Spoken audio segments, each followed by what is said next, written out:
નમસ્કાર મિત્રો, આવતીકાલે વડાપ્રધાન નરેન્દ્ર મોદીનો જન્મદિવસ ઉજવવાનો છે ત્યારે વિશ્વનું સૌથી મોટું સ્ટેડિયમ એટલે નરેન્દ્ર મોદી સ્ટેડિયમ જે પહેલા સરદાર વલ્લભભાઈ પટેલના નામે હતું, પરંતુ જે તે સમયે વલ્લભભાઈ પટેલનું નામ ભૂંસીને નરેન્દ્ર મોદી સ્ટેડિયમ રાખવામાં આવ્યું હતું, જેના લીધે પાટીદાર સમાજમાં જે તે સમયે આક્રોશ જોવા મળ્યો હતો અને વિરોધના સૂર પણ ઉઠ્યા હતા. પરંતુ જેમ જેમ સમય વીતતો ગયો આ તમામ બાબતો શાંત પડી ગઈ.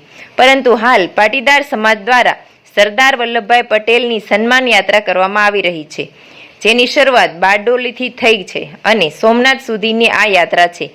આજે આ યાત્રાનો 6થો દિવસ છે. આ યાત્રા 1800 કિલોમીટરની છે, જેમાં 12 દિવસનો સમય છે અને આ યાત્રા 18 જિલ્લામાંથી પસાર થશે. ત્યારે પાટીદાર આગેવાનો સરદાર પટેલની આ યાત્રાને લઈને ગામડે ગામડે જઈ રહ્યા છે.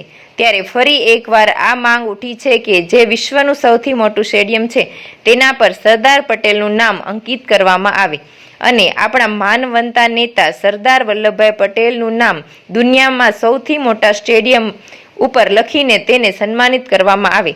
તો શું લોકોની આ માંગને આ ભારત સરકાર પૂરી કરશે? શું સ્ટેડિયમનું નામ ફરી એકવાર બદલવામાં આવશે?